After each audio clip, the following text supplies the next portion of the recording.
It feels good to be back on a Monday. What's going on, guys? How are you? Welcome back to the channel. Good mic work here with your WWE Raw review for January 17th, 2022, Martin Luther King Day here in the United States. And I figured I would come up to do a review tonight since we didn't do a podcast this week on Saturday when I normally do my Winged Eagle podcasts, although here in 2022, that's going to change a little bit, as you see now. But since there wasn't a ton of news to get to on Saturday, I just decided to wait until there was enough news. And since then, we've had Mustafa Ali asking for his release. Sonny has been arrested again. MLW has filed a antitrust lawsuit against WWE. And Cody Rhodes apparently is working without a contract in AEW and is currently a free agent, which is fucking mind-blowing, even though it's probably safe to assume he's not going anywhere. Still kind of big news. So I figured we would come up here tonight after Raw, talk about tonight's show, which did go head-to-head with some NFL playoffs, and it was largely a pretty nice reminder of why I've taken some time off of watching Monday Night Raw and reviewing the show. Still a lot of the same formulaic nonsense, but they have done a few different things in recent weeks, and the show wasn't that bad, although nothing really major went down. Even in the main event, you knew we weren't going to get a finish out of Lashley and Seth Rollins. And help me out here in the chat.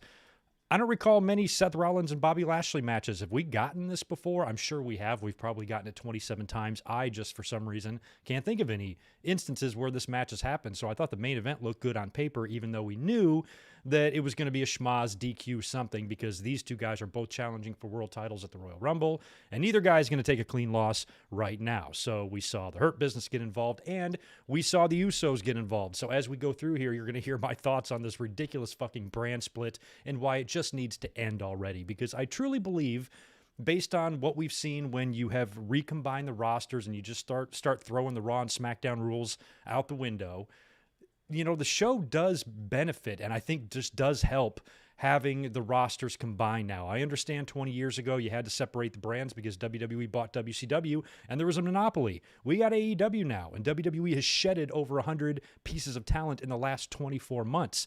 The roster is back down to being a normal-sized roster again. So why do you need the brand split? I think we're going to talk about that and kind of dissect that a little bit as we go. So we're going to talk about the wrestling news. Then at the end, we'll get into Monday Night Raw. I'll run through the results, what I thought of the show, and we'll preview the Royal Rumble. The card is pretty much set now.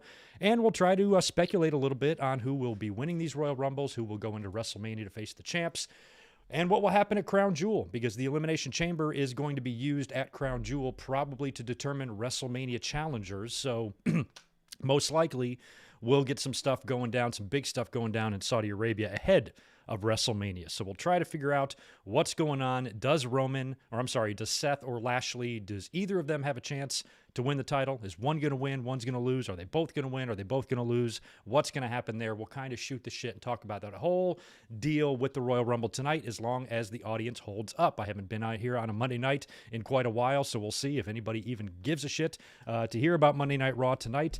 And in terms of Monday Night Raws going forward, I'm still going to largely stay away from reviewing them unless it's a situation like we saw this week, where I didn't come up and do a podcast on Saturday. A lot of stuff went down, in wrestling news, prior to Monday Night Raw. So, okay, I'll come up and do a Raw review and talk about it. Other than that, I'm still going to refrain, I think, from doing consistent Raw reviews and just come up here when they have big shit planned out. And we might have some pretty big stuff happening between now and Crown Jewel, and then, of course, between now and WrestleMania. So, we've got some chances for some not too terrible Raws, especially if they start just intermingling the Raw and SmackDown talent a little bit more as they go, and maybe they just wean off and phase out the brand split, if WWE even has any interest in doing that at all. I just think it's time. I mean, at this point, why do it? Combine those tag team titles, unify a couple of belts, and just run with one roster. I think that's what they should do. But we'll be talking about that as we go. I want to say hi to everybody here in the chat that is here hanging out and waiting for me. I also want to do a sound check and make sure you can hear me. Nobody's telling me they can't, so I think we're good there. Right on. If you are new here, please subscribe to the channel. Click that thumbs up button for me as well. We are here every Wednesday doing Dynamite live reactions. We're here basically every Sunday night doing classic pay-per-view watch-alongs, and we're here at least weekly with a Winged Eagle podcast discussing a lot of news and results, or we'll be here on Mondays doing the same thing. In addition to that, you'll get some classic pay-per-view reviews from time to time, some mic drops, all sorts of fun shit, and a news segment that I'm still yet to debut. If anything else happens this week, maybe you'll hear from me on Tuesday, Wednesday, or Thursday, depending on what goes on in the news, and if anything is able to be elaborated on in terms of what we're going to talk about here tonight. So let me say hi to the chat, and then we'll roll into my notes and start getting through this. I know on the East Coast it's very late, so I don't need to be hanging out here for 3 hours talking to you guys. Let's get down to business here. First of all, Divine Ricks, thank you very much, and good to see you. Appreciate the $5 from you. I knew this was coming with Ali, and I don't blame him for requesting a release. Both he and Ricochet are special talent that deserve better. You are very right. I would love to see both of them gone. We are going to talk a little bit about the Ali situation in just a minute and what he might do, because based on the wording of his, statement requesting his release, it sounds like he might have aspirations outside of wrestling as well. So whatever he's doing with his life, we just wish him the best here because he is a criminally underutilized talent, and we'll talk about Ali in just a minute. Good to see you, Divine. True to the game, nice to see you. Quentin Brockington, welcome. Jay Lambo, Sam Rodrigo. How Wheezy in the house. I got a monkey wrench, that's good. We've got Ben Victor Tatanani is here, and George Morris dropping $5 in. Thank you, man. Hey, Greg, how are you doing? How boring was Raw? I didn't watch it. 0 out of 10. Didn't watch it. 0 out of 10. Fair enough. Do you think AJ Styles and Shawn Michaels are safe from cuts? Probably Shawn is, especially considering how big of a role he has there. I think if he was like an on-the-side coach, or he was just kind of in and out or didn't have maybe if he was disposable. But you got to think if Shawn's not safe, who the fuck is safe, So I think Shawn is safe. And AJ, AJ is probably also safe. I think WWE appreciates the legacy of AJ and probably won't be cutting him anytime soon. And AJ, when you think about it, he's his mid-40s now, going to AEW and starting a fresh run there. Does he really even have that in him? He's had a great run in Japan, TNA, and now to WWE, main eventing WrestleMania's, winning world titles, will probably be inducted into their Hall of Fame shortly after he retires. For him, I don't know if the grass is necessarily greener. There's a lot of other pieces of talent you can say that about in terms of leaving WWE, but AJ is one that I don't really think he needs to, to be honest. We've seen him outside of WWE his entire career, so for him to wrap it up there is probably a nice bow on what's been a phenomenal, no pun intended, career for Mr. Styles. Taylor Moyes, glad you're here too. Good to see you. Xavier, Deshaun, nice. Nathan, Yachiro, welcome. Monique is here. Barry is here. Angie is here. Mr. E is here. Well, it's just a party up in here. And Seba is here as well. Hello, all. How are you guys doing? Glad you're here. Thanks for being here on a Monday night. So before we get into Raw, let's talk about some of the news that went down. I want to talk about Cody first because that's the news that broke today. And then we'll talk about the story released yesterday on Ali requesting his release from the company. And as of today, we've heard no word on whether or not that release was granted. So maybe that's going to be a first thing tomorrow morning type of deal. I don't know. But hopefully WWE will let that poor man go. But first, I got to talk about Cody Rhodes. So Fightful Select broke the story today that apparently Cody has been working without a contract in AEW, and he is currently technically a free agent. Now, this doesn't concern me too much because I don't think that AEW would be putting championship belts on dudes without contracts if they thought there was a real, threat of him leaving. Anybody could pull a Lex Luger or a Rick Rude or something like that. I just don't think Cody has that in him, especially since he's been such an integral part of AEW's, initial launching and such a big part of that. He's an executive vice president, but we don't know the status of his, of his EVP title either, and apparently he's under no contract whatsoever to the company. So I'll just briefly read you the Fightful Select article from today that many of you I'm sure have seen. But in case you haven't and you're wondering what the hell we're talking about Cody, here's what Fightful Select reported today. And I quote, Fightful Select has learned that the current AEW TNT champion Cody Rhodes is technically a free agent. Cody's contract expired at the end of 2021, and he's been working in AEW without a contract ever since. Based on sources we followed up with in AEW this morning, we're told that some have known about this for over the past several weeks. In speaking with Sports Illustrated recently, Cody stated, quote, as of now, my future is with AEW. AEW would be very strange without the core members of the Revolution. We all still talk. We all have this admiration for each other. I can't see myself anywhere else, and I'm very optimistic about what the future holds, end quote. In addition, we've heard there were some originally reported contract lengths in AEW that differed from what they actually were. We'll work to clear up some of those as best we can in the coming weeks. We've reached out to Cody for comment, but we've not heard back. AEW officials noted recently when we inquired that they won't discuss the contract status of talent, so they're not going to give anybody any dates or anything like that. And then in an update at the end of the article, it says here, we've had a lot of inquiries regarding Cody's status as an EVP or if there's a separate contract in relation to him. We haven't heard back from Cody Rhodes directly, but we're told that he's a free agent with no contract with AEW at the moment. So sounds like not only is he not contractually binded to them as a wrestler, but not as an EVP either. So maybe they're just basically working out the details, hammering that stuff out. He fully intends to resign. AEW expects him to resign. No party is really thinking the other way, so they're just going about business as usual. While maybe the details of the contract are hammered out, that could be it. Otherwise, honestly, you know, what real leverage does Cody have in terms of being a bargaining chip? Sure, he could go back to WWE, but it doesn't sound like that's something that Cody would ever want to do. And you know, in terms of him kind of being a champion in the company right now, yeah, that's one thing. But, you know, what are their deals compared to the other members of the Elite or the other EVPs, you know, when it comes to Cody and Omega and the Bucks? I'm curious how their contracts differ from each other and if they're all given that EVP rate and it's all the same, or if it differs, and how that can create problems behind the scenes. And if Cody is saying, hey, I want to make as much as these guys make, you know, but maybe they feel he's not worth that. I don't know. It could be an ego thing. Cody wants to make sure he gets the best deal, you know, but AEW wants to pay Cody what his value is, and maybe those are two different things. I don't know. I do not know. I'm assuming that there's probably nothing wrong here. I don't think either party is holding out. I don't think Cody would be featured on TV if this was some sort of difficult thing to negotiate where Cody might actually not be back. There's also been a lot of talk about kicking down forbidden doors in the Royal Rumble. It has been reported that AEW will not have any involvement in the Royal Rumble at all. There have been some rumors of Jon Moxley, which blew my mind. Moxley's not a guy I think would want anything to do with the Royal Rumble unless they did a brief Shield reunion, but, you know, still.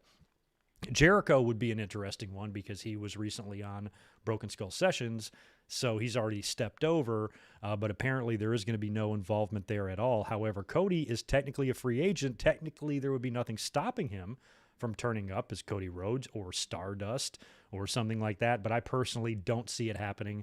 I don't know why Cody doesn't have a contract right now. It is kind of strange, but I'm not, you know, at least right now, the way it feels is that there's really no danger of Cody leaving AEW. I just hope that, you know, he gets the deal that he wants and AEW pays him what they want, I guess. So we'll keep our eye on that, but Cody, I guess technically right now, is a free man who can do whatever he wants to do. Hey, Ben, what's going on, man? Good to see you and glad you're here as well. Before we get into Ali's request, let me just say hi to 951 Dave, who dropped in with $5. Thanks, man. What's up, good mic work? Hope you had a great day. I've been trying to recover from my Cowboys losing, smoking 3-gram blunts and watching past Royal Rumble matches. That sounds like a night. How about that? Well, sorry to hear about your Cowboys last night. It reminded me of the 90s. Now, 20 years ago, I would have been firmly behind the 49ers. But these days, I really didn't care. So the game last night, I didn't have a dog in the fight. I didn't really care who won that or lost that. So sorry to hear that you are a Cowboys fan. And I think, was it Prescott kind of fucked up, ran the ball down the middle instead of, you know, throwing it out of bounds or stopping the clock or whatever. He kind of fucked up there at the end. That kind of sucks. But I'm a Detroit fan, or I'm from Detroit, so I have to root for the Lions, so I can't really feel that sympathetic for anybody who loses a playoff game, because at least you are in the playoffs, and that's not much it's not the same thing that my teams can say. So that's a bummer, man, but hope those Royal Rumble matches are a good remedy for all of that and your sorrow. But good luck to you, man. Thanks for being here. Cody versus Johnny Knoxville, the next Impact pay-per-view. That would be interesting. Right on. Okay, so that catches us up there. Why don't we talk about Ali? So Mustafa Ali announced via social media yesterday, I believe, that he is officially requesting his release from WWE. Now, he has not been seen on TV since November, and he also had a kid. So he had some paternity leave going on there too, but there's been also been reports of maybe some issues with him and WWE management, specifically an argument that might have taken place with Vince McMahon a couple of months ago that inevitably led to him being pulled and not used on TV. We have not seen him in quite some time. They've had a lot of start and stops with Ali. He's had a lot of missed opportunities. He's had a lot of bad luck. He's probably, along with Cesaro, one of the most criminally underutilized talents this company has ever had. And I mean ever had. It's been so frustrating watching somebody that's so stupidly athletic not be used on TV. It's a lot like Ricochet and other guys, but unlike Ricochet, I think Ali offers even more from a character perspective, from a creative, perspective. He's got that, Bray Wyatt or Matt Hardy, or he's got those creative juices going in his mind, and he's pitched ideas, and he's worked so hard to basically make this dream a reality of being a pro wrestler, and he is just constantly just held down at every turn just because of the machine that he happens to work inside of. So we've all been wondering if he's ever going to be released in these big batches of releases that we keep hearing about, or if he's going to ask for his release like a lot of talent has done. FTR and Brody Lee and Jon Moxley and a lot of other people who are saying, I don't want to be here anymore. And we've never really heard that from him. So finally, it seems like he is fed up, and his social media statement that he released was basically in video form with some text on the screen that read, I have a message that is much bigger than my dreams in professional wrestling. Despite my best efforts, I will no longer be able to deliver this message while working for WWE. Therefore, I am requesting my release from WWE. And that's all he said. So we just got to wait and hear now. Some of the news sites, I know Fightful dug into this a little bit and did learn of some sort of a disagreement or argument or possibly shouting match that took place between Ali and Vince when Vince McMahon had an idea for Ali, and apparently it was so offensive. Like, I would never in a million years do that. It was enough to, create some tension there. That's just a rumor or a report. Don't know the validity of it. But if that's the case, Vince just sent him home, and he hasn't been doing anything. So now he is asking for his release, given how many people WWE has released in the last 2 years. And as we've heard reports of WWE themselves saying that they probably aren't going to deny too many release requests because it's going to be hard to justify that when you're, budget cutting all of these great pieces of talent and cutting them loose to hold somebody hostage now just so they can't leave or go somewhere else. You're going to look like a bunch of assholes, especially if it's somebody like Ali, who you've barely used. I understand you can't release Randy Orton and Roman Reigns. If they ask for the release, you probably can't do that. But this is Ali we're talking about. This is a guy you've treated like scum, since the day he got there. And I've always made the comparison to Ali to Seth Rollins. I said, when you really just look at them, you put them side by side, you judge their look, you judge them in the ring, and you judge them on the mic.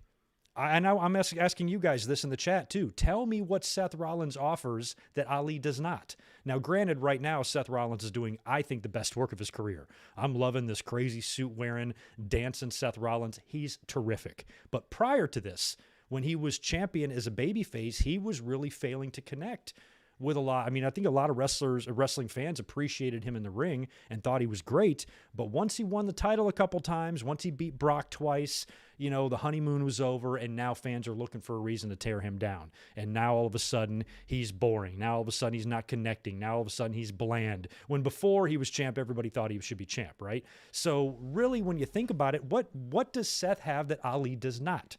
So, and what got Seth over? Why did Seth get an opportunity that Ali didn't? He got put in the Shield, so that helped him. If Ali was in the Shield, and had yellow in his hair, he could have been the next Seth Rollins. You never know. But, sometimes I think of them as very similar workers. Ali maybe even slightly more athletic, even though they're both just super athletes. And I always thought that, when you look at them, they're not really that much different. And I think some fans would even argue that Ali even has a little bit better of a voice, of a promo delivery than Seth Rollins. Maybe some disagree, but some might agree with that. So I've always felt bad for him because I feel like he is somebody that could easily have the same success as a guy like Seth Rollins, but instead, he's eating and catering with Reginald. And fuck, Reginald's not even in catering. Reginald's on TV. Somebody else is not on TV ever. He's in catering with them. JTG back there. So sometimes you wonder just what the fuck goes through the head of this company. So now finally Ali is asking for his release. We love Ali. We always spoke very highly of him. So whatever he needs to do for the betterment of himself and his family, I'm sure that was not an easy decision to make, to request his release. Hopefully it's granted. Hopefully WWE does not hold him hostage. Hopefully WWE aren't a bunch of assholes about this and they let the guy go to go do whatever he's going to do. When you read the statement, it's possible that this message that he's trying to deliver has nothing to do with wrestling.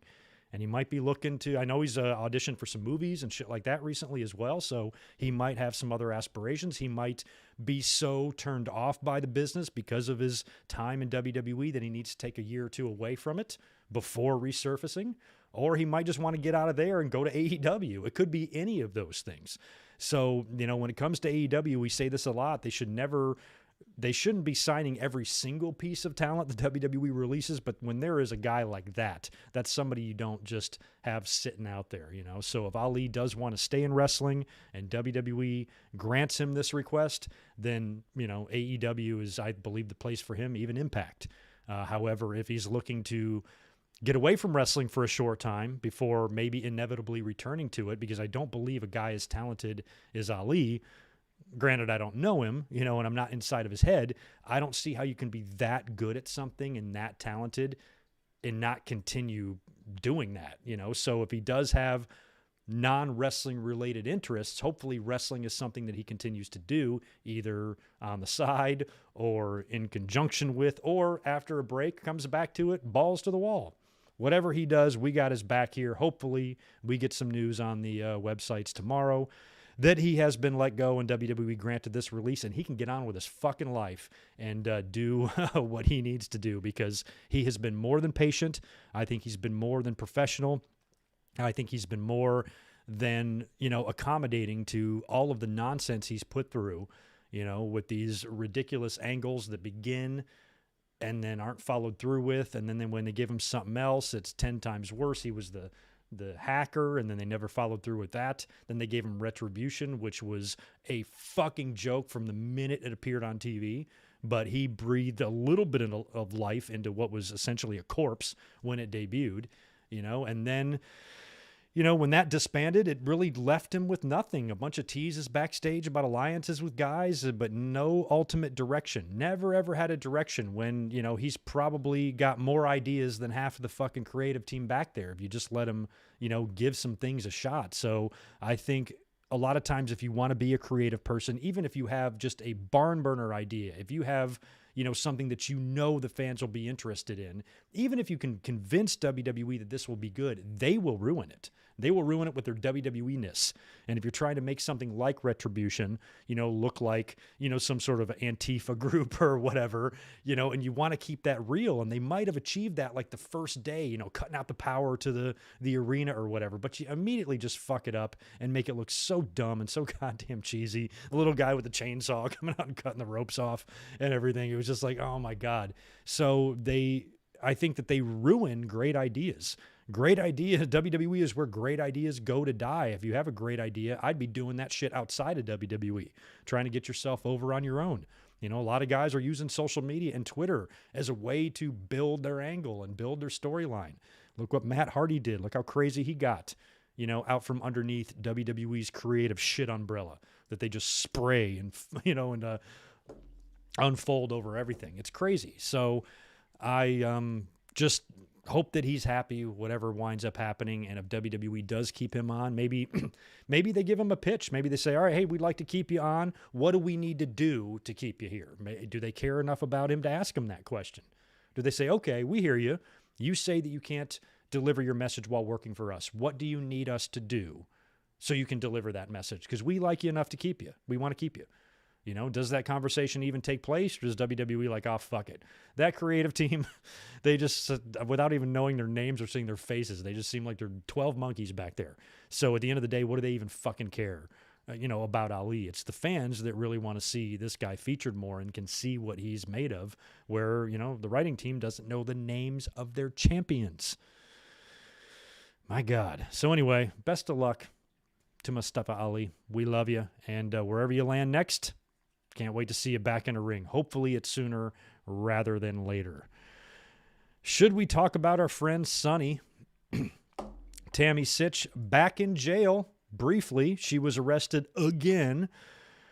Oh my gosh. This time for apparently threatening to kill her boyfriend with a pair of scissors while completely out of her mind on drugs. Now, she just spent, I don't know how long it was, but it felt like it was a good year in prison or in jail for doing time for, I believe, 6 DUIs she had.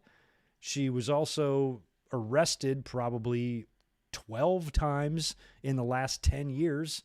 1 year, I don't know what year it was, I'd say 2012, 2013, she was arrested like 5 times in a month. It was crazy. Remember that? It was like every 2 days, and then she got it. She was like stalking some boyfriend. She is an absolute goddamn train wreck, trash fire, super combination thing. It's really hard to describe how sad this whole situation is for Sunny. I'm to the point where I have zero sympathy for her. We hate to see people be this messed up and hit rock bottom so many times. But how many times can you fucking hit rock bottom? This woman spent a long time in jail, a long time in prison. If that doesn't straighten you out, what the hell will? We're talking 6 DUIs. We're talking something like 10, 12 arrests since 2012. I don't know how she hasn't been behind bars longer. I don't know how some judge hasn't seen her for like the 100th time. Like, you know what? I'm sick of this. You're going in for 10 years. See it in 10 years. That ought to do it. But, unless they do something like that, she seems like she is completely out of her mind. She cannot handle freedom, because even if she's in jail and she gets out, she goes right back to her old behavior. I don't know how this is possible. I feel like if you've had as many DUIs as Sunny has, been in jail as much as Sunny has, you'd have some sort of probation that would be lingering on, right? And don't they drug test you on probation?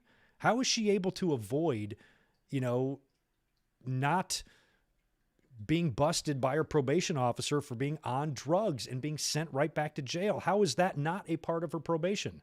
Because this seems to be somebody that's just drunk or fucked up on drugs 24/7. 25/8. She is like this. And every goddamn story is the same thing. She is so horrible. Now, apparently this entire confrontation, this entire thing took place and was recorded by dash cam. The officer apparently saw her charge and try to stab the boyfriend with scissors. What is it with wrestlers and scissors? So she goes after her boyfriend, and basically she's been charged with terroristic threats and assault with a deadly weapon, and a lot of this stuff carries major jail time. So she appeared in court. She was released under certain conditions. She had to go to some court-ordered bullshit, but now she's got to face these charges. So I don't know what kind of lawyer she has. She somehow was able to rake in a bunch of dollars, apparently, from her OnlyFans account, which is the only thing she's really doing. And apparently she does make a lot of money from that. I would assume this is all going to legal fees. So she must have one hell of an attorney. However, at what point does a judge, it doesn't matter what kind of lawyer you have. How can you keep putting this person in front of a judge and she keeps getting away without any sort of serious punishment or penalties? I think we need to talk about 5 to 10 years for Sunny. I think she has no hope of ever cleaning herself up, ever. I just don't think she has it in her. If she did, she would have done it already. So I think something like that, to where you put her away for a fucking decade, if that doesn't detox her ass, I don't know what the hell will.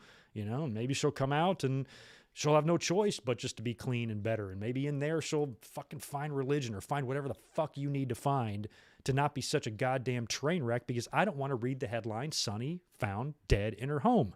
And I feel like we're like one headline away from that happening. And that's sad to say that, but it's true. We've had conversations on this channel, very similar conversations 5 years ago as it related to China. And how did that end? So with Sunny, zero sympathy for her. I say throw her in jail and throw away the key. Because as much as I'm disgusted with Sunny, as much as I think she has completely wasted her life, I don't want her to die.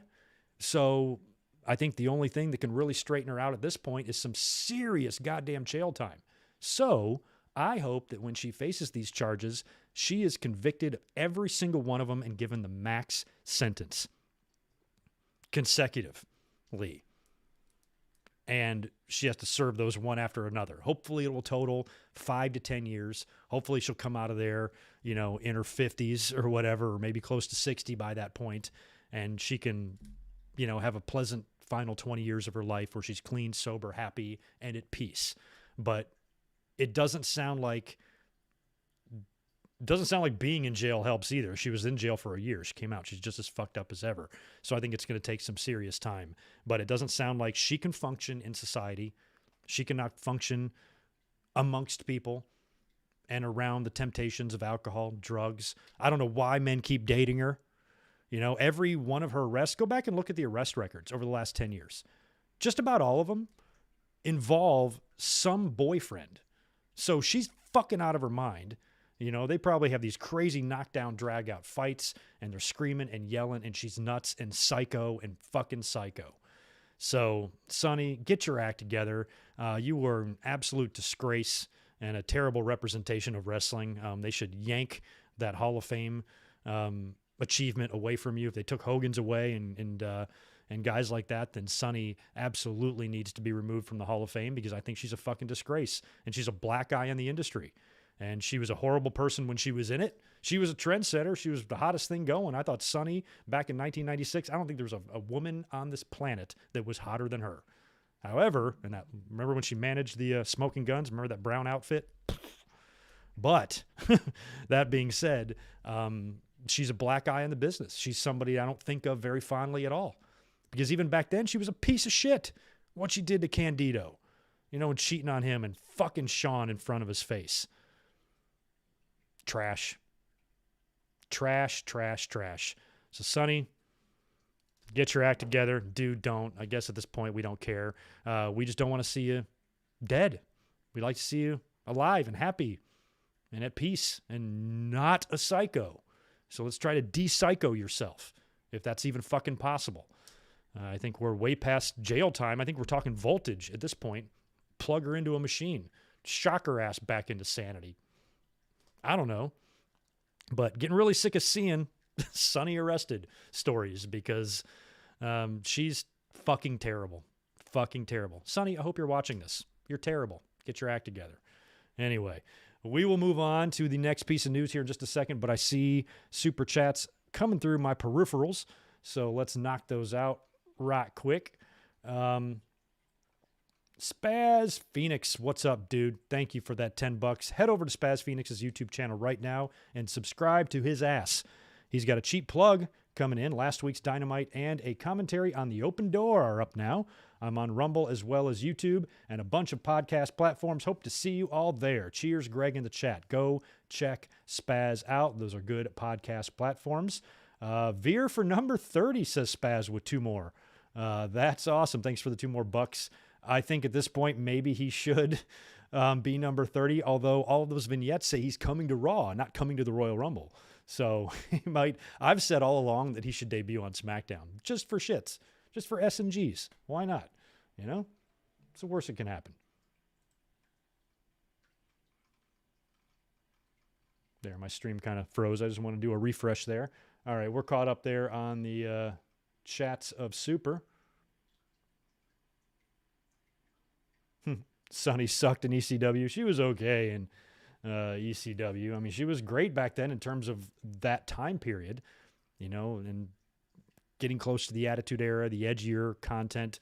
she was perfect for that time period. And as if you remember, she didn't come in as a super duper sex symbol at first. She was just the body Donnas. She was wearing, the workout clothes, but it wasn't really slutty workout clothes. She didn't even have her things out. It was just, she was like going to yoga or something.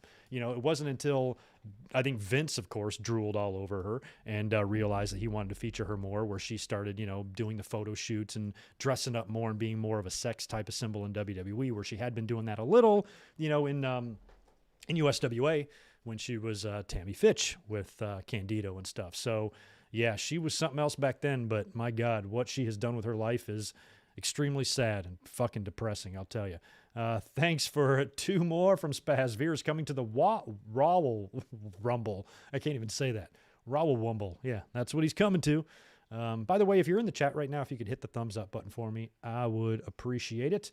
Next piece of news, just a quick one because he was on commentary tonight. I didn't talk about this last week, but Corey Graves apparently has been fully cleared to return to the ring if he so chooses. Apparently he's been cleared since 2020, according to Fightful. So that's kind of interesting. We saw him do the deal a few weeks back with the 24/7 title, actually winning it. And a lot of people were kind of questioning that, like, that's interesting, because he's not gotten physical at all. He had those concussions that forced him into early retirement, I believe, in 2014. They did that entire special on NXT. Remember, that was like an ESPN special. He was heavily featured in that. And then he was told that he couldn't wrestle anymore, but then Triple H, out of sympathy, gave him an announcing job for 2 years. That was kind of like a trial run to see how he did, and he turned out to be a fantastic commentator that probably has a job for life now, and he probably is way more stable in WWE as an announcer than he ever would have been as a wrestler. Think about it. Some think that Corey Graves could have been a big star. I don't know. So if he did not have to retire in 2014 and he's been wrestling all this time, how much you want to bet he would have been in that big batch of names from 2021 or 2020? He would have been already released and either working in AEW or taking indie bookings right now as a wrestler had he never gotten those concussions. Those concussions were the best thing that ever happened to Corey Graves in my mind. Now he's in a great position. He's been cleared to return to the ring. So now he could give wrestling a shot, knowing that he can also always fall back on wrestling. Corey Graves has come across some amazing luck. Sometimes horrible things like concussions can actually be a blessing. In this case, I think it really vastly helped Corey Graves' career. I think he's probably making more money, and he's certainly more visible in WWE, and he's, a guy that I think can potentially be there for quite some time unless he has some crazy attitude problems or something like that. Otherwise, I feel like he could really be a part of WWE for a long time. So I don't know if he's going to get back in the ring or not. What do you guys think? Would you like to see him back in the ring? Who'd he work with? Some of the promos would be very interesting, that's for sure. And how will they begin? It should be very easy to get him into a program. He's at ringside for every match. Basically, all you have to do is decide which member of the roster you want to feud with him and have that guy fuck with him on the outside of the ring during one of his matches. That's it. Storyline started.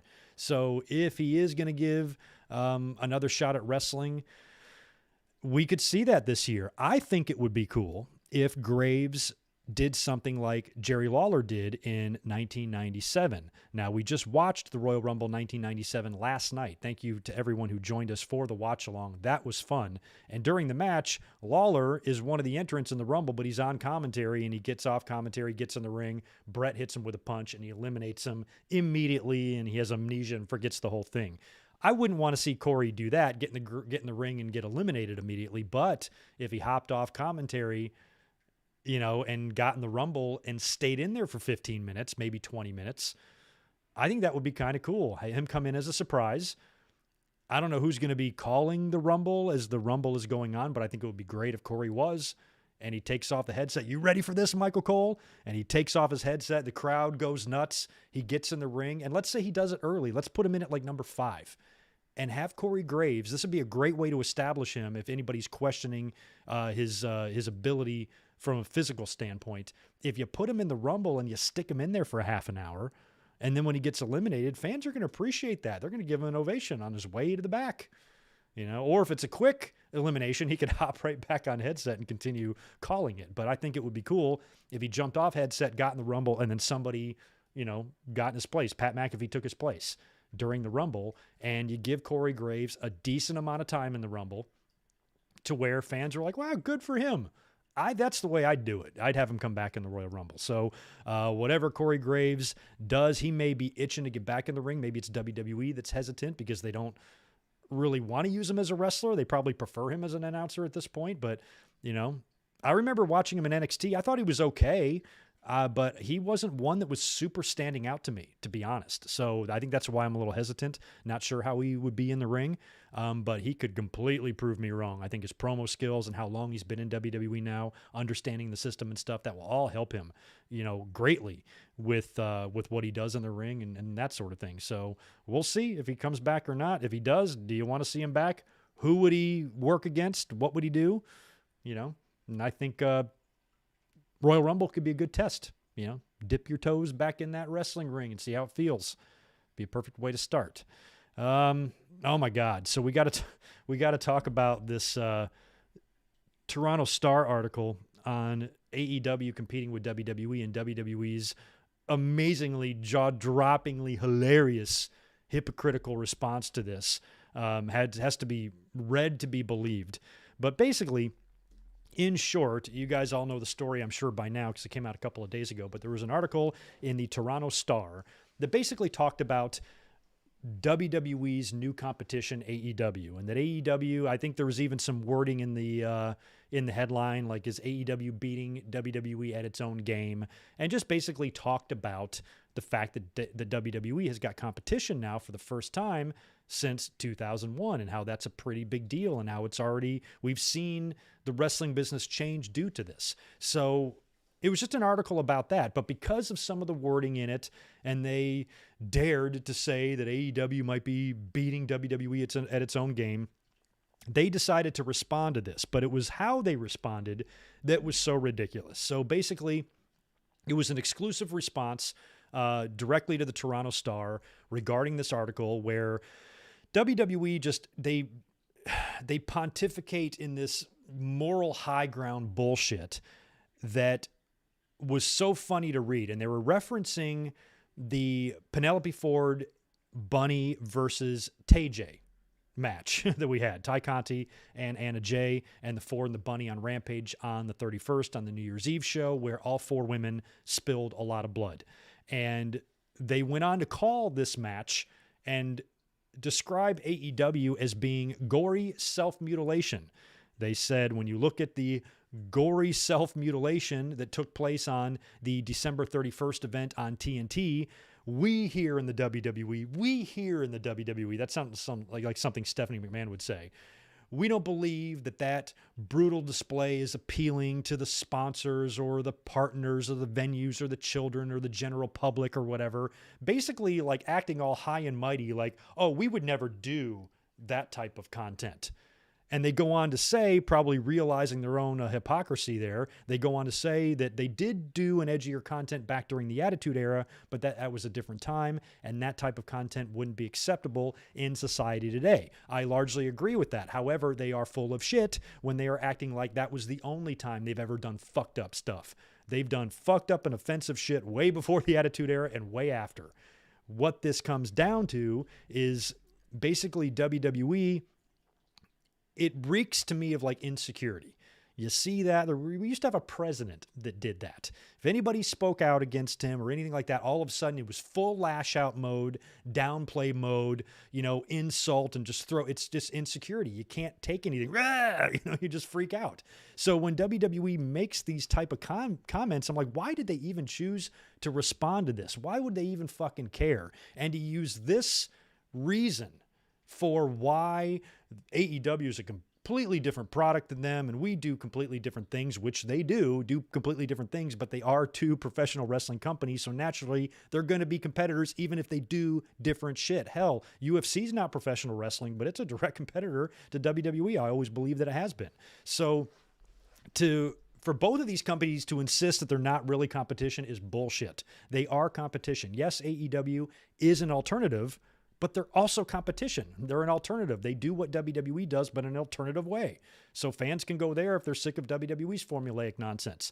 If you're one of those people that drink the I hate AEW Kool-Aid, then you're going to start watching WWE more or whatever. But they are both two professional wrestling companies, and I don't like either one of the companies bullshitting themselves thinking that the other one is not competition. Yes, it is. So they are sticking their nose here in an article that they didn't even really need to respond to, but they felt like they needed to, and to use this match and to reference what these women did and calling it gory self-mutilation, as if WWE didn't have Brock Lesnar full-on fucking mount Randy Orton and hammer shoot elbows into his skull until it opened him up and he bled 4 buckets of blood all over the fucking ring at SummerSlam. That's a hell of a lot more dangerous than just slicing a fucking nick in your forehead with a razor blade when you're talking like that. So I don't know if maybe it was the women that was involved in this that WWE had an issue with, because they didn't comment on the Danielson-Page match, which was a super bloody affair, or, some of the other instances of blood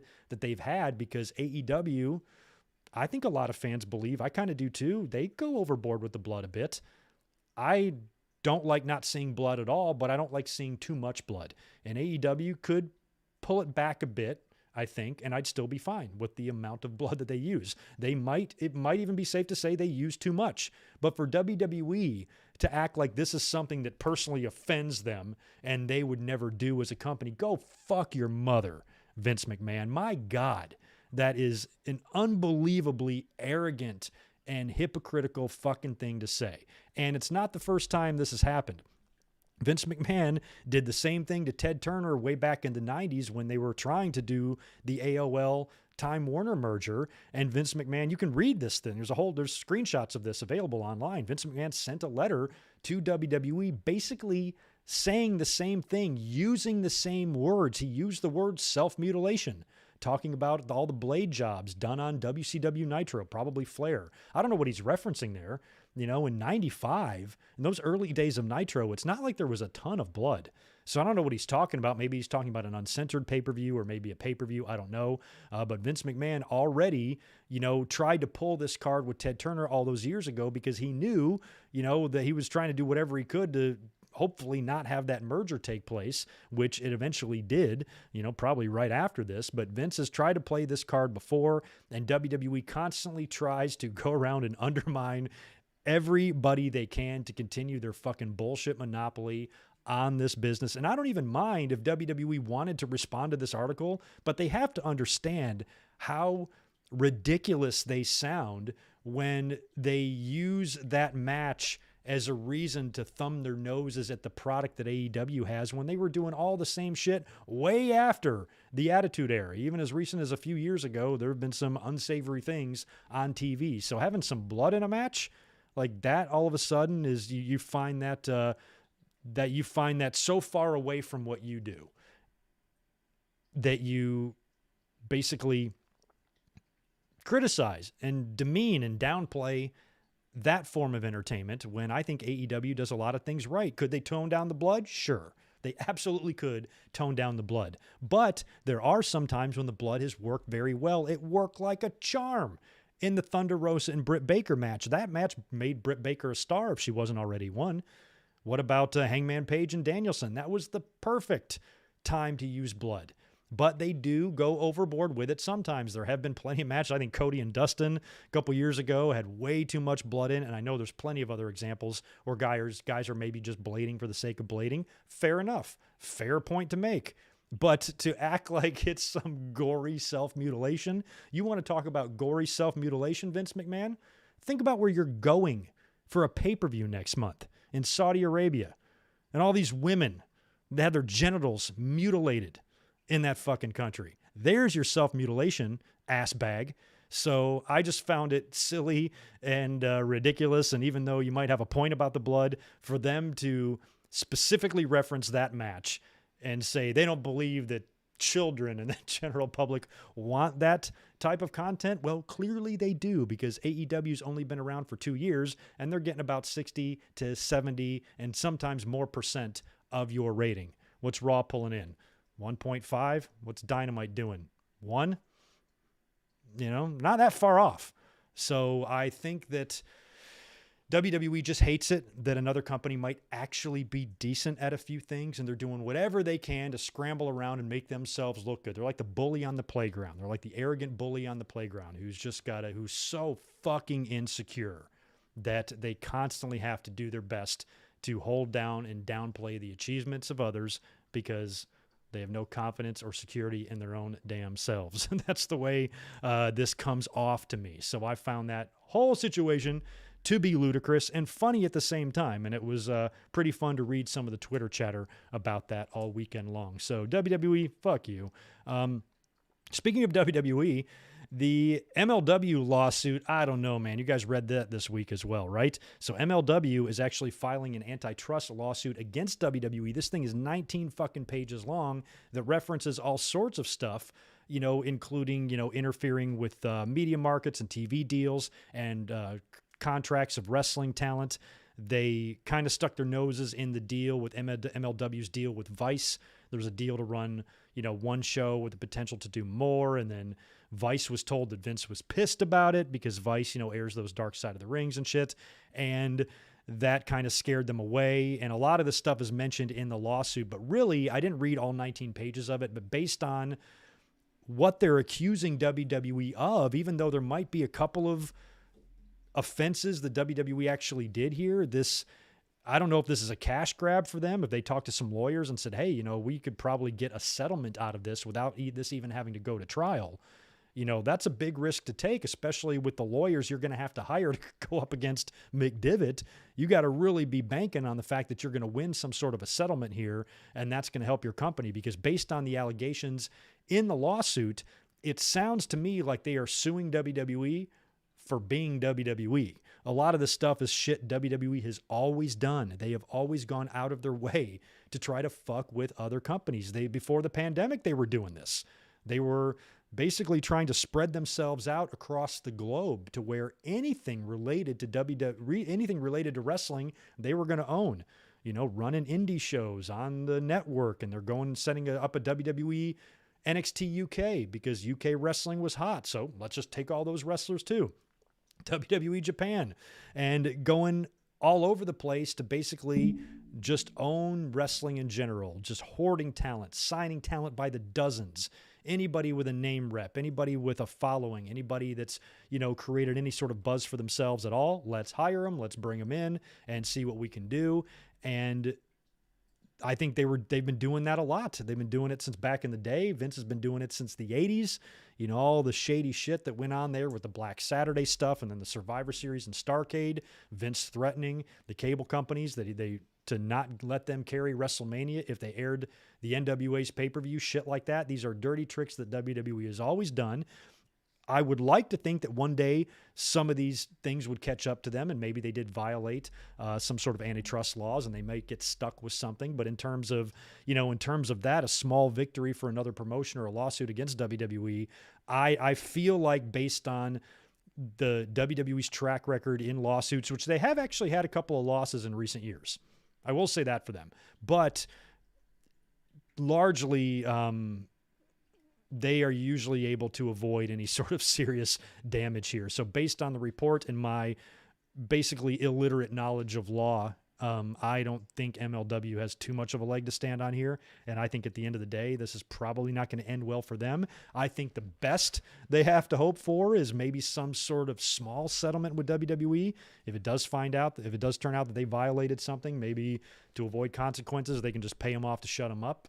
I think that's best case scenario for MLW, but how much would that really be? Are they banking on a few $1,000,000 here? Is that what they think they're going to get? I don't know, but I don't know much about any of that based on the, based on the 19 pages that I skimmed through. I'm like, well, sounds like they're just pissed that WWE is WWE. And I would love to see them get in some trouble. Don't get me wrong, but they probably won't. They're WWE. Hey, Nick Musser, how are you, man? It's good to see you. Ooh, Graves versus McAfee at Mania. That's a good idea, JJ Leg. Winner calls night 2. Something like that. I like it. It's a good idea for Corey Graves. Never even thought of that.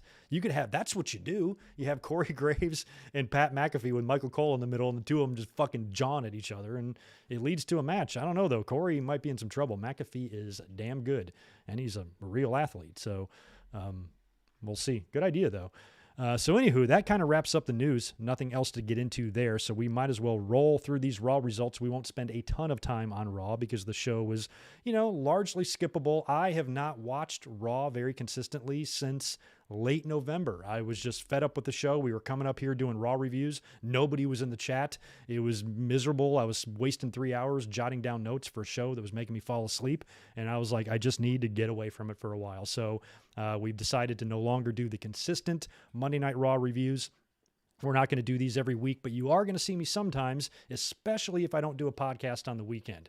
If I don't, unless I do a news segment or something, which I could, but if the news is light and nothing is going on and then a whole bunch of stuff happens on a Monday, we'll do a Raw review so we can talk about it. So it's very important to be subscribed to the channel so you know when this type of shit is happening.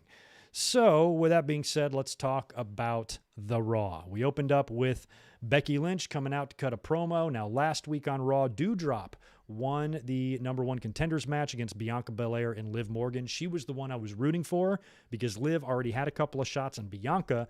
I want to go to WrestleMania. So I didn't want either one of those women facing her at the Royal Rumble. I was like, it should be Doudrop. And it was. She won. So she's going to be facing Becky Lynch at Royal Rumble now.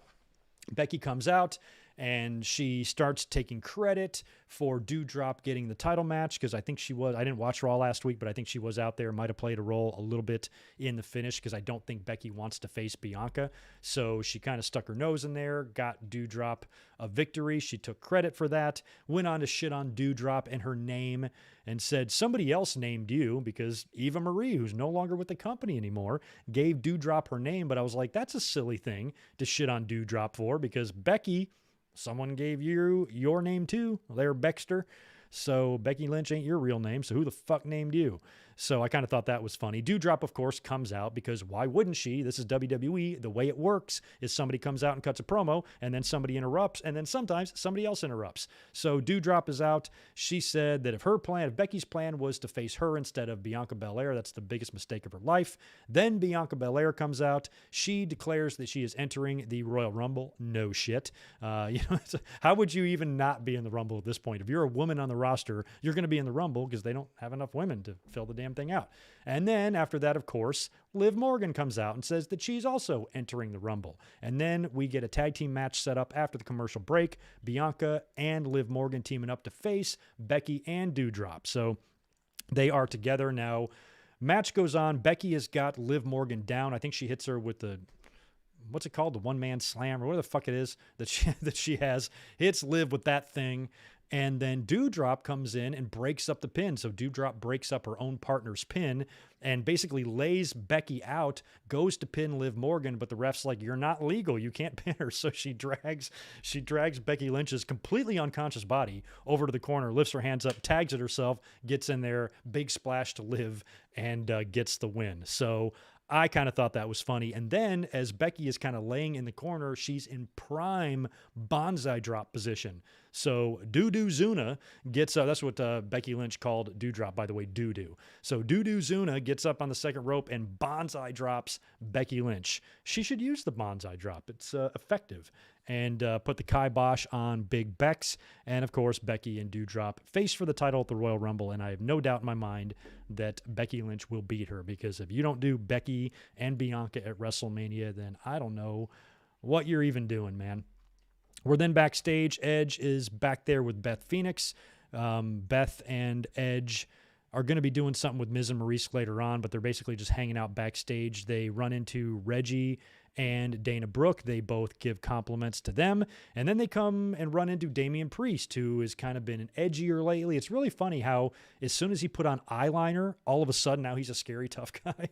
Seems like it would be the opposite, but whatever. So he talks to Edge for a little bit.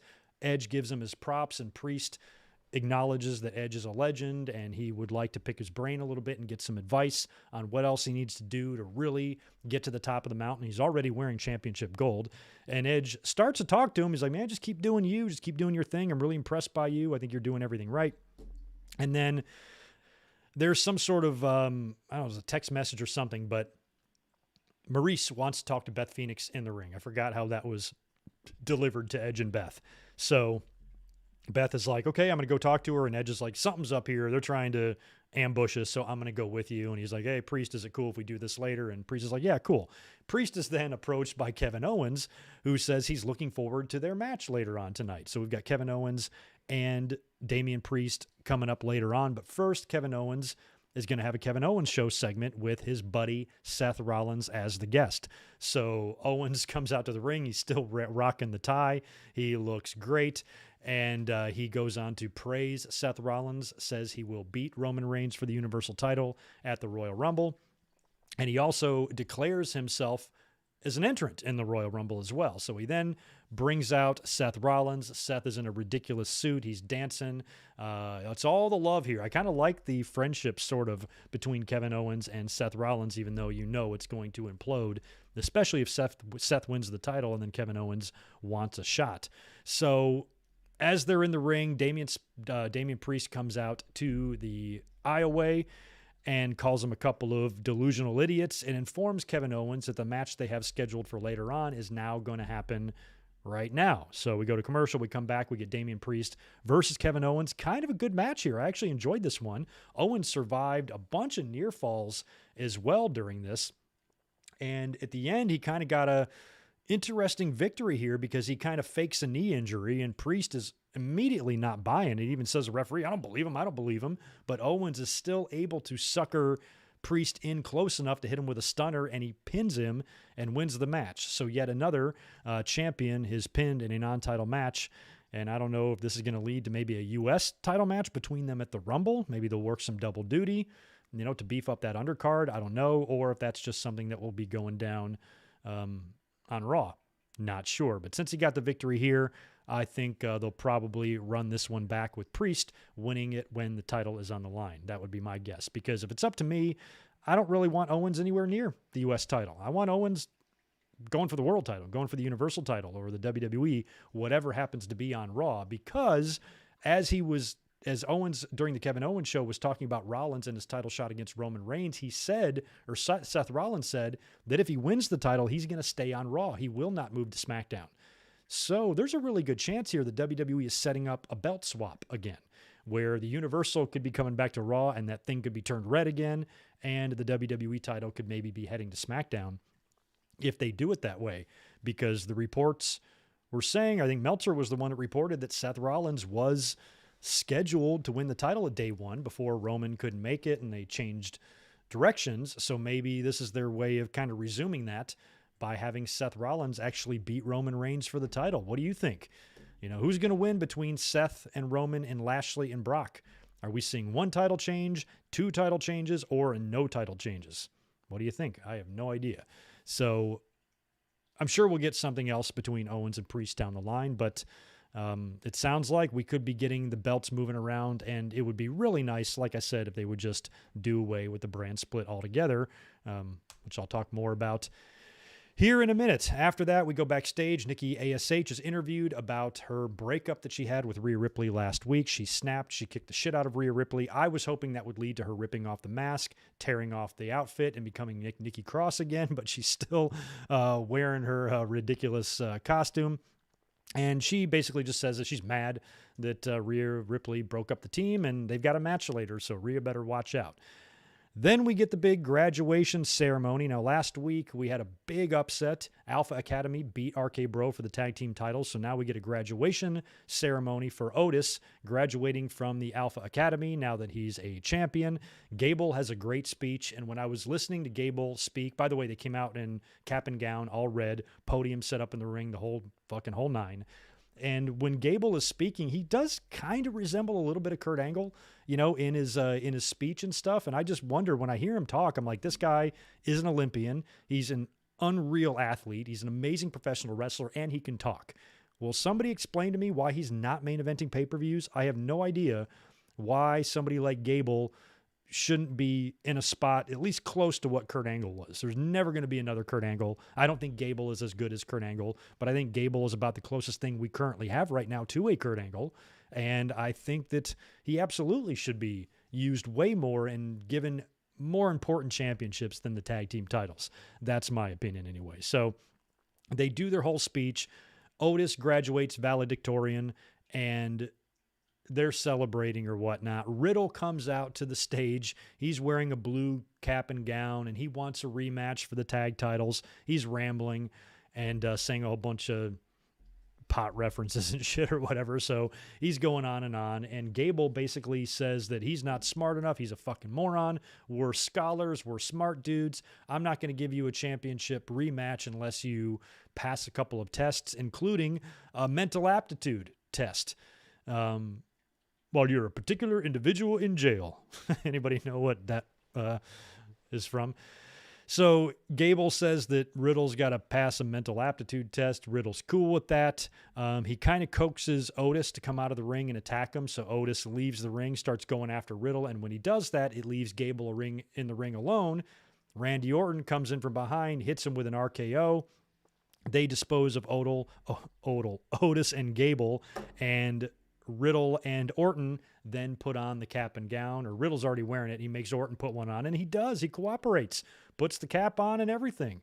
And they kind of celebrate together and run off Gable and Otis. Now, they would announce later on in the show that next week we're going to be having an academic contest of some kind, or a mental aptitude test with Otis, Gable, Riddle, and Orton. And if Orton and Riddle pass, apparently that will, grant them a championship match. So they're probably stalling here to get to the Rumble.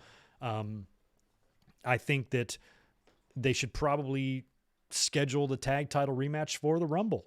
And I feel like with Riddle and Orton, a lot of people are calling for them to face each other at WrestleMania. That definitely sounds like the way they're going here. So this might be a way for them to set up the rematch. Ultimately, Riddle and Orton will fall short in their rematch. That will lead to the split.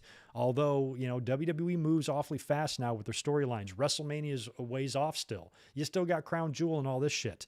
So part of me wonders if Riddle and Orton actually do stay together maybe up until the Rumble. You definitely got to have one toss out the other. That's my early prediction right there for the Royal Rumble. Either Orton will toss out Riddle or vice versa.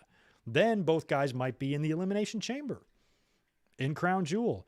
And maybe that's where you do the eventual split. Maybe you had a little tiff at the Royal Rumble. One guy throws the other out, but hey, it's every man for himself. What can you do? The next night on Raw, they shake hands, they put it behind them, but then they go into the chamber, something else happens. And then they get back to the States, they go to Raw, the implosion happens in the segment.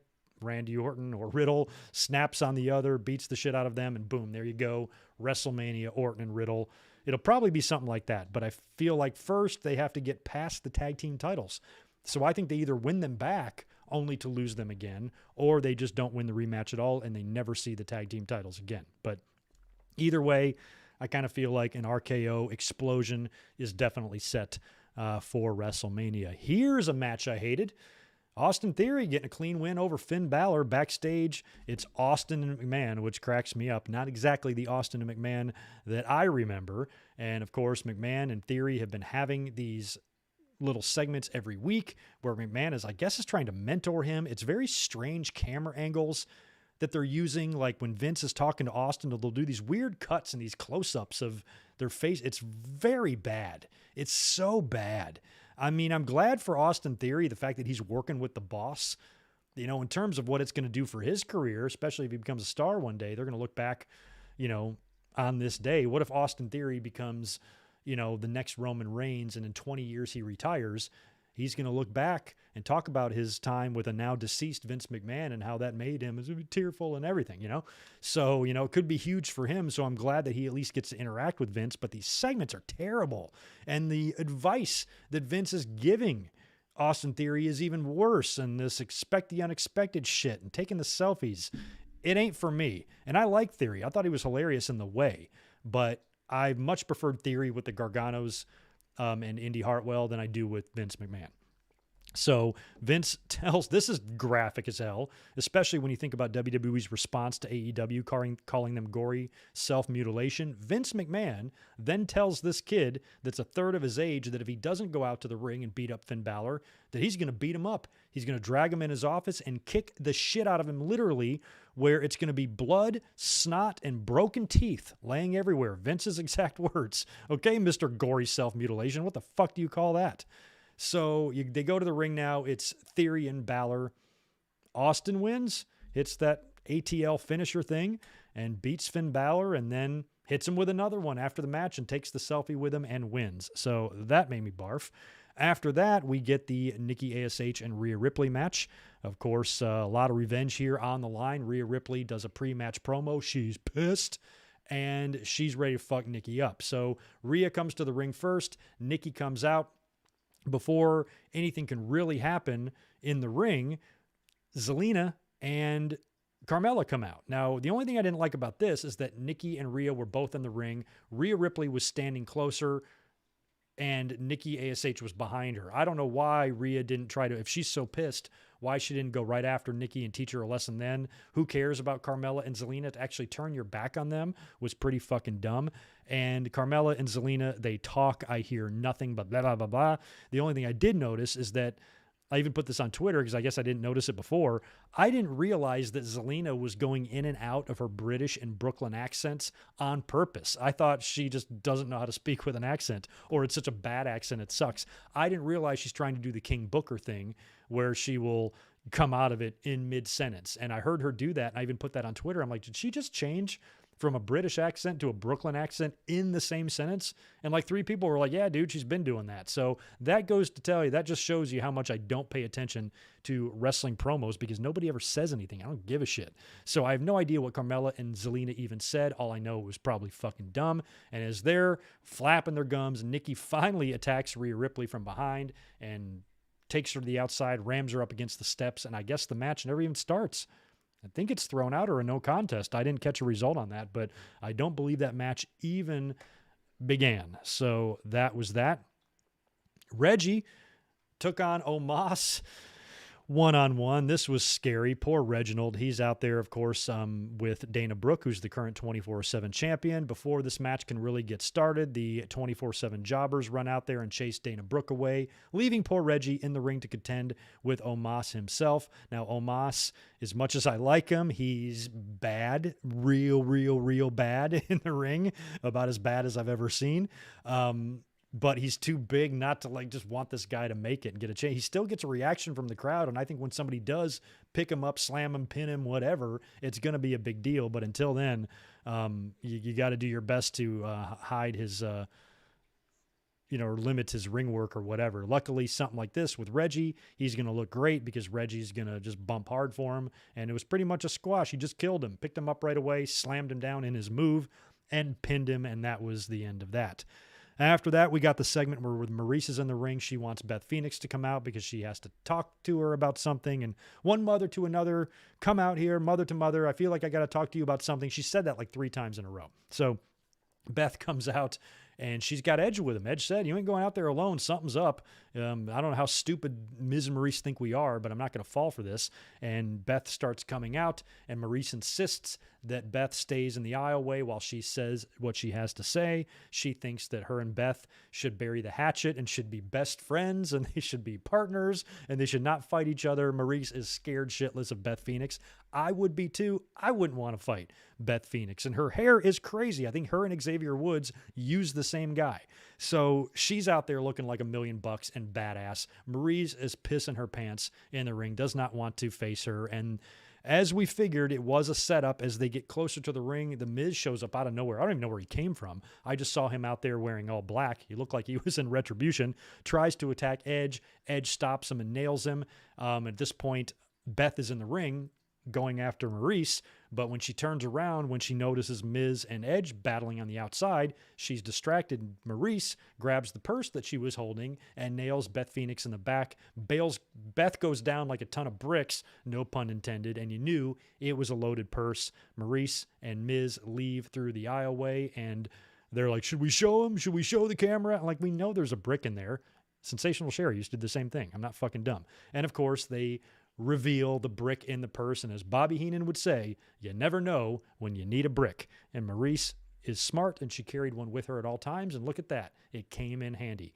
You can't teach that stuff. So good job, Maurice. If there's one piece of advice I'd have for anybody, take a brick everywhere you go. It can be helpful at times. So one more interaction, if that, next week between the two of them, and then it's going to be Rumble time. So that'll be a bad day for Miz and Maurice, I think. After that, we got a crazy big 8-man tag. Didn't pay much attention to this because we were nearing the end of the show and I was trying to set up for the stream. But we had the Street Profits and the Mysterios teaming up to defeat Apollo Crews, Commander Aziz, and the Dogs of Dirt. Now, backstage, Ray and Dominic, well, I'll talk about that in a minute. First of all, the match was what it was. I didn't really see anything except the ridiculous finish. And I got to say, this is probably the 4th time I've said this sentence out loud. The Montez Ford frog splash that we saw tonight was the biggest one he's ever done. I swear this is like the 4th time I've said this. Every time he outdoes himself, that frog splash is not of this world. How do you even explain that? Like when they did the replay of that and he jumped and they kind of had a freeze frame in midair, he's 26 feet over the canvas. It's fucking insane. Nobody has ever had that type of height. He's the real Superfly. He's the Superfly is what they should call him. My God, that was ridiculous. So Babyface got the win there. That was awesome. Montez, when they do push this guy to singles and move him on, he's going to be something else, man. Ridiculous. Scary athleticism. But before the match, Ray and Dominic were backstage, and I found it funny that they both said that they were going to throw 29 men, or they were going to throw 29 men over the top rope together, which means there must be 31 men in the Royal Rumble. So math can be hard. I get it. But it got me thinking a little bit. When Dominic is like, yeah, I'm going to win the fucking Royal Rumble, man. Of course, everybody laughs at that. But don't you think it's time now? We are, 30 plus years into the Royal Rumble? How many have we had? 32 Royal Rumbles, something like that? Don't you think it's about time that a true, real underdog won the Rumble? Not Rey Mysterio, not Benoit, but a true underdog. Fucking Maven. Why didn't he win one year? So like when Dominic says he's going to win the Rumble, I'm like, you know what? Why not, Dominic? If you want to pretend and you want to create the illusion that anything can happen and that anyone can win, that is the whole point of the Royal Rumble, to create an opportunity for someone that might not otherwise get it. And if wrestling was real, don't you think by now a non-top star would have won the Royal Rumble? Don't you think by now a Spike Dudley, a Maven, a Mantar would have accidentally won one year just because the way it worked out, he just happened to survive, or maybe number 30 is a complete fucking jobber. He gets in the ring, hides in the corner, all the top stars toss each other out, and then he wins, the way a lot of guys have won battle royals and whatnot. Why not do that with the Royal Rumble? At this point, would it make WWE's shit product any worse? Who's made the rule that the Royal Rumble winner should always be a main eventer or should always be a star on the cusp? What about a guy that's not on the cusp? A lot of fans have this false idea that the Royal Rumble needs to go to a Bianca Belair every year, somebody like her, so they can go on to WrestleMania and be made. No, you can have Randy Orton's and Roman Reigns and guys like that can all win the Rumble. The very first one they ever had, Hacksaw, and then Hacksaw won, and then Big John Studd, and then Hogan won it a couple times. There's nothing wrong with already established stars winning the Rumble. It's always happened. It's never not happened. But I think you can also throw some crazy underdogs in there. And I think one year, especially nowadays, when you have a 2-night WrestleMania with essentially 2 main events, you've got 2 world titles, you got elimination chambers that also determine title matches. I think a lot of people believe and prefer that the winner of the Royal Rumble does actually main event WrestleMania. I believe that too, but it hasn't always been done that way. So why start now? You can always have, if you want to have a crazy Royal Rumble winner like a Dominic, and say, fuck it, let's go with him. It doesn't have to be the main event. It can be the undercard.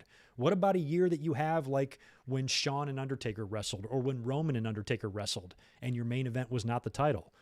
Use a Royal Rumble winner for one of those years. If you've got some big epic clash, if The Rock and John Cena 3 are going to headline WrestleMania 42, then have Otis win the Royal, maybe not Otis. Who's another? Mansoor. Have Mansoor win the Rumble. Throw him in the ring against the champ at WrestleMania. See what happens. See what kind of fight he can give and put up. Obviously, he's going to lose. It's probably going to be a night off for the champ. But if he takes him to the limit, it could be a star-building match, even in a losing effort, where it's like, wow, they put that kid out there on a stage like that, and he came through. You know, obviously WWE would have to choose very carefully with whatever type of underdog like this they chose. But if you're trying to make it seem realistic and that anybody can win and anything can happen, why hasn't anything happened? Why didn't Maven win after he eliminated The Undertaker that year? You know, so I think one of these years they should do that just for fun, just for shits and gigs. What can it hurt? Would it really hurt? Would it affect business? It wouldn't do a damn thing to anything. Business sucks. The product sucks. Storylines suck. At least if you give us something that we weren't expecting, nobody should say it doesn't make sense, because Royal Rumbles, you know, it's all the luck of the draw. It's a crapshoot. Scotty 2 Hotty should have won the fucking Royal Rumble one year. Think of the people who have been in the Rumble as the final four. Kurt Hennig was like one of the last 3 in 2002. What if he won? That would have been cool. So I think now that we've had so many Royal Rumbles, and a lot of Royal Rumbles go the same way, you know, trying to get somebody over, win the title, and go on to face champion at WrestleMania or whatever. A lot of times it can be used, you know, as a storyline tool. Other times it can just be used as a way to get a guy a title shot. But I think if you give the Rumble victory to some complete rando where nobody is thinking it, it's on nobody's radar, you know, that might not have worked 25 years ago when you had one WrestleMania main event on a 2-hour and 45-minute show, you know, with your top 6 stars pretty much well established. You know, obviously you can't do things like that. But now, you know, WrestleMania is 14 and a half hours long. It's a 6-day event. You got 16 main events, 45 world titles on the line. What the fuck's the difference if you just use one of them and have fun one year, you know, and let Mustafa Ali, if he, you know, didn't ask for his release, and you give him the Rumble win this year just for the hell of it. Nobody would see it coming. We'd be blown away. And we'd be like, wow, now he gets to go to WrestleMania, you know, and work against a top star. It would be, you remember when like Chris Jericho was having the feud with Orange Cassidy? You know, he was like a mega star working with this young guy. And Orange Cassidy was, you know, basically playing the role of the guy, I'm going to prove myself against you type of thing. Even if I lose, people are going to remember like who I am, and that could be a good opportunity for Ali or somebody like Ali to have. So I kind of think it would be fun to do that one year, you know, and just give it to somebody that nobody is expecting and is way, way down on the card. Not midway through the card like Nakamura was or Drew was, but I'm talking down. You know, I'm talking Mansoor, Dominic down. One of them guys. Maybe not Tozawa, although he'd probably have a pretty good match.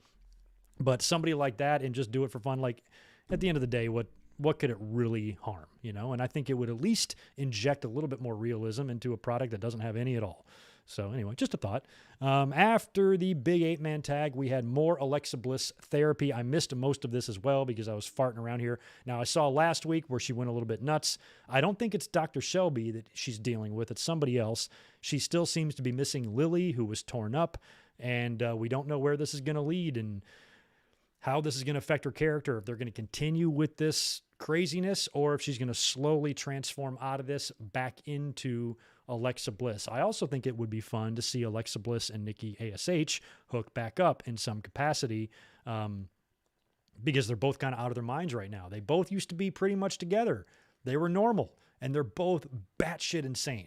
So if you kind of bring them together now, I think that could possibly be for some fun TV. So we'll see where that goes. Also, oh no, that was it. It's just the main event now. So the main event looked good on paper, and I didn't read the chat earlier on when I asked you guys how many times Lashley and Rollins has taken place. I can't recall any matches between the two. However, I can't recall what I ate for lunch yesterday. So I doubt that I'm right. This is the first time it's ever happened, but it doesn't sound like we've had very many of these matches between the two. So on paper, it looked like a very sexy main event, although you knew we weren't going to get much of a finish out of this without a lot of interference, because neither one of these guys is going to take a clean loss if they're both challenging for championships at the Royal Rumble. So good match between the two. Lashley hits his Dominator type move, and Seth Rollins hits his pedigree. Both of these were near falls. Big top rope throw to Seth by Bobby Lashley that I found impressive. But Right near the top of the hour, as Bobby Lashley is on the outside of the ring, the Hurt Business jumped the barricade. Can't figure out what the hell's going on with the Hurt Business. They broke them up. Then they randomly put them back together, only to randomly break them up again. The Hurt Business has been one of the biggest dropped balls in WWE history. WWE made themselves look like fools with their handling of the Hurt Business and the decisions they made regarding this group. Heads up their asses, my God. So the Hurt Business shows up. They immediately attack Bobby Lashley. Referee calls for the bell, so Lashley is going to get the win here via disqualification. Lashley fights back, beats the shit out of both of them, winds up spearing Shelton Benjamin through a barricade. Seth is in the ring witnessing all of this. He's like, holy shit, Bobby Lashley's fucking up his former friends, when who comes in from behind? The Usos. Through the crowd, slip underneath the bottom rope. They're poised, waiting for Seth to turn around. He does, eats a double super kick. And the Usos basically end the show with Rollins laid out, helping out their cousin, getting a leg up on Rollins heading into the Royal Rumble. So this, again, just solidifies what I've been saying. Why do you even need the brand split? Like, really all you need to do is maybe, I think you need to unify the two women's titles and unify the tag team titles and maybe even get rid of an IC or a US, to be honest.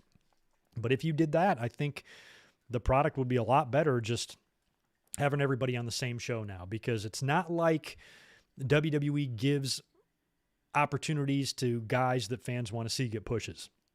That's the whole point of the brand split, to feature more people, to allow more people to get over. But WWE doesn't do that anymore. They don't give a shit who gets over. You have to have permission to get over, to even get over these days. So you can't even do anything. You can't even get yourself over if you wanted to. So what's the point? You're not going to get over in WWE system, brand split or not. So at this point in WWE, for the sake of the product and for the sake of our own sanity, I don't think we're ever going to get the Cesaro push or anybody else that WWE should push. That's what AEW is there for now. So I think when it comes to WWE, they should just eliminate the brand split altogether. Everybody works both shows, and that's what you do.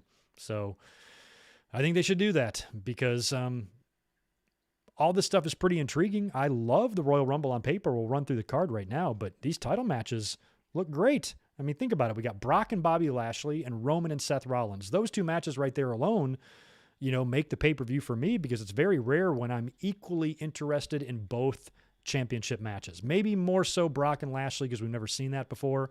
But modern day Seth and Roman working together is also interesting. It ain't 2016 anymore. This is a completely different era. So they have also traded the belts.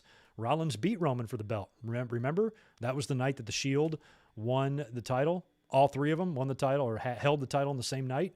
Roman got suspended. Remember, Roman came in as champ, dropped it to Seth, who then dropped it to Dean Ambrose, who won Money in the Bank. And the very next day was when Roman was suspended for the wellness violation. So it's a different time now. It's going to be interesting to see how they work together now with their two vastly different personas from what they were back in 2016. We also got Doudrop and Becky Lynch, which I don't think is going to suck. Miz and Maurice, Edge and Beth in that mixed tag in the men's and women's rumbles. So they could add RK Bro and Alpha Academy. They could add Owens and Damien Priest, I suppose. Maybe even something on the SmackDown side. New Day and Usos for the 14,000th time if they choose to do that. We'll see. And also, interestingly enough, WWE has announced a couple of segments for next week. We've got that academic challenge that's going to be between RK Bro, Otis, and Gable. And also, Maurice has got a birthday next week, and they're going to do a big birthday celebration for Maurice. That'll be your final, I should have mentioned that earlier, that'll be your final confrontation there between Beth Phoenix and Edge and those two, and they will probably interfere in that and get the last laugh. They will probably crash the birthday celebration. It shows how dumb Miz and Maurice are. Like, why they tried to ambush, and they were successful at it, ambushing Edge and Beth Phoenix, injuring Beth with the brick. Now they're going to have a birthday celebration and flaunt it when they know Edge and Beth are going to be there. Are putting a target on their own faces. So next week, I'm sure Beth Phoenix and Edge will hit the ring, and they will dispose of Miz and Maurice, which will give them the momentum going into the Royal Rumble. You got to wonder if Edge and Beth Phoenix might actually lose to the Miz and Maurice. We'll see. But that's going on next week, so at least WWE's trying to plan things ahead. Maybe they're taking a page from AEW's book, because AEW is fantastic at announcing the card for the upcoming week's shows, where WWE a couple of weeks ago, it was like 20 minutes before showtime. Not one single match or segment was announced at all. So maybe they're trying to get a little bit better about that. But when they do that, it makes them tend to not follow through with stuff at the same time. So they'll make a decision too quickly, then Vince will just be in a mood and decide to change it, and then they don't deliver what's advertised. They don't deliver a lot of things these days, the WWE. So anyway, that wraps it up for my notes. Not much else to talk about. I'll cruise over here to the chat, see if there's anything interesting coming through, and then we will go ahead and get out of here. I'd still appreciate those thumbs up on the likes. If you could do that for me, I would appreciate it. Lashley and Rollins happened in 2018. Thank you. I can't remember, He's been back for a while now, but I couldn't recall or place any matches between the two of them in my head. Non-top star to win the Rumble was ADR. I don't think so, Del Rio. I'd probably say like Shinsuke Nakamura or something, but not even like those guys I'm fine with. Those are decent level stars that are, world title worthy. I'm talking someone way down, man. Give me the Dominics. Yeah, give me a Dominic victory. Why the fuck not? Give me a Montez Ford victory. Sure. Ace Universe, that's a good idea. Alpha Academy forming a faction with Gable Steveson. Could work. Maybe even Shelton Benjamin. I like it. Although I don't trust WWE to do any faction these days, because look at what they did with the Hurt Business. The Hurt Business on paper and the Hurt Business visually looked like one of the most badass factions we've seen in a long time. Those big bad dudes wearing their suits. You think I'd want to fuck with Shelton or Lashley? Or MVP for that matter? They're all badasses. And they look great together. They could still be going strong without even considering breaking them up yet. We could still be another year away from splitting the Hurt Business up if they were the dominant faction that they should have been. It's all on WWE, man. They're horrible.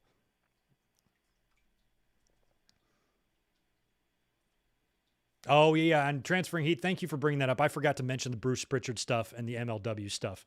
And you remember that Something to Wrestle podcast was like an MLW network show at first. But yeah, Bruce Pritchard is definitely probably got a lot to do with that as well. He might have been a little bit hot water, but it sounds like, I don't know. I just don't think MLW is going to be very successful. And if they are, they're probably just going to get a few bucks, and that's about it.